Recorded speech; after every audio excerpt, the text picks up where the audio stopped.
अपमान, बेइज्जती क्या कभी हुई आपकी? कभी ना कभी तो हुई होगी। कभी ना कभी तो किसी ने कहा ही होगा, ए अलग हट यहाँ से, कौन है बे तू? औकात क्या है तेरी? हिम्मत कैसी हुई तेरी इस तरह से बात करने की? शक्ल देखी है कभी अपनी? बड़ा आया यहाँ पर बोलने, और जब इस तरह से बेइज्जती होती है तो उस वक्त आपका रिएक्शन क्या होगा? जब भी कोई आपको आपकी औकात याद दिलाता है, उस वक्त आपके अंदर ही अंदर क्या चल रहा होता है? उस वक्त आप कैसे रिएक्ट करते हो? अंदर ही अंदर क्या थॉट्स आते हैं? गुस्सा भी आता होगा, बहुत बुरा भी लगता होगा। पर क्या हो अगर मैं कहूँ कि बेइज्जती होना भी जरूरी है, मजाक बनना भी जरूरी है, क्योंकि इतिहास गवाह है कि जो जो इंसान जमीन से उठकर आसमान की ऊंचाइयों पर पहुंचा है ना, हर किसी का कभी ना कभी तो मजाक जरूर बनाए, कभी ना कभी तो बेइज्जती जरूर हुई है, और कई बार हुई है।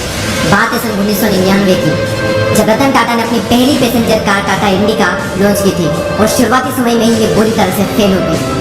टाटा ग्रुप के सभी मेंबर की सलाह थी कि इसे फोर्ड कंपनी को बेच दिया जाए, और इसके लिए टाटा ग्रुप की फोर्ड कंपनी से बात हुई, और फोर्ड के जो ऑफिसर्स थे वो भी भारत आ आकर टाटा के कार डिपार्टमेंट में दिलचस्पी दिखा रहे थे। और उसके बाद रतन टाटा को अमेरिका बुलाया गया, और फोर्ड के ऑफिसर के साथ में रतन टाटा की एक बैठक हुई, और उन्हें वहां पर कहा गया कि जब आपको इसके बारे में पता ही नहीं है तो आपने पैसेंजर व्हीकल में कदम ही क्यों रखा? और यही नहीं बल्कि उनसे ये भी कहा गया कि हम टाटा मोटर के कार बिजनेस को खरीद कर आप पर एक एहसान कर रहे हैं, आप इसे हमारा एक एहसान समझना। और रतन टाटा अपने इस अपमान को घोट कर पी गए। इस घटना ने रतन टाटा को बहुत उदास किया।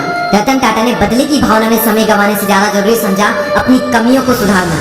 उन्होंने अपने कार सेगमेंट को बेचने का विचार बदल लिया और अपना पूरा फोकस अपने कार बिजनेस में लगा दिया। और कहते हैं समय पहिए के समान घूमता है, और इसी तरह से समय पहिए के समान घुमा, और रतन टाटा की मेहनत ने टाटा मोटर्स को सफलता की ऊंचाइयों पर पहुंचा दिया।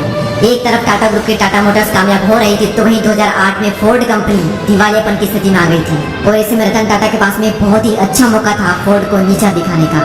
लेकिन उन्होंने ऐसा कुछ भी नहीं किया, बल्कि इसके विपरीत उन्होंने फोर्ड की ही मदद की। और साल 2008 में टाटा मोटर्स ने फोर्ड से जैगवार और लैंड रोवर ब्रांड को $2.3 बिलियन में खरीद लिया। टाटा मोटर्स की फोर्ड के साथ ये डील उनके लिए जीवनदायिनी साबित हुई, और उस वक्त फोर्ड के जो करंट चेयरमैन थे, उन्होंने रतन टाटा को धन्यवाद देते हुए कहा कि आप JLR को खरीद कर हम पर एक बहुत बड़ा एहसान कर रहे हैं। और यही होती है एक महान इंसान की पहचान।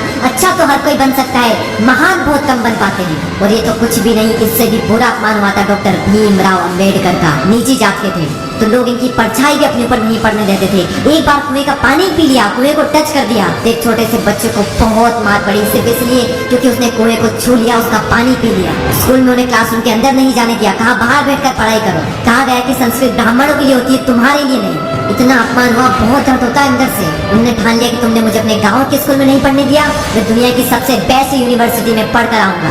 और कोलंबिया यूनिवर्सिटी से उन्होंने MA किया, और उसके बाद लंदन स्कूल ऑफ इकोनॉमिक्स से MSc की, और उसके बाद में लॉ की पढ़ाई की, और फिर PhD की। और फिर जब वापस आए तो उन्हें मिलिट्री सेक्रेटरी की नौकरी मिली, जो उस वक्त बहुत ही अच्छी नौकरी थी। लेकिन उसके बावजूद भी उनका अपमान हुआ, और वो अपमान उनके दिल पर लगा।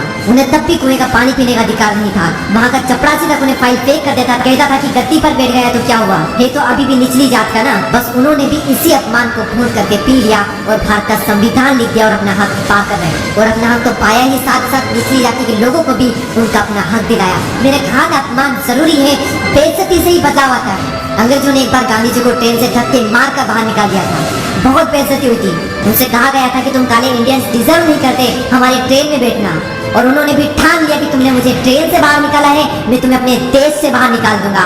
वो एक चिंगारी इतनी बड़ी क्रांति में बदल जाएगी, किसी ने सपने में भी नहीं सोचा होगा।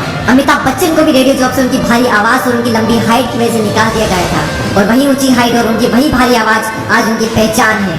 अपनी कमजोरी को अपनी ताकत बनाओ, अपने अपमान का बदला अपनी सफलता से लो। जब कोई अपमान करते हैं ना, तो अंदर अंदर आग लगती है, गुस्सा आता है बहुत। लोग गलती ये करते हैं कि उस गुस्से को वहीं पर निकाल देते हैं, लड़ाई झगड़े करते हैं, कंप्लेन करते हैं। उस गुस्से का यूज करना सीखो, अंदर दबाए रखो उसको, और अपने अंदर की आग को बढ़ाते रहो, तभी बदलाव आएगा। क्योंकि कोई भी इंसान अपना सम्मान बोल सकता है, लेकिन अपमान नहीं बोल सकता। कोई कुछ भी बोले तो उस वक्त रिएक्ट मत करो। अपना गुस्सा, अपनी आग बाहर मत निकालो, अपने अंदर रखो।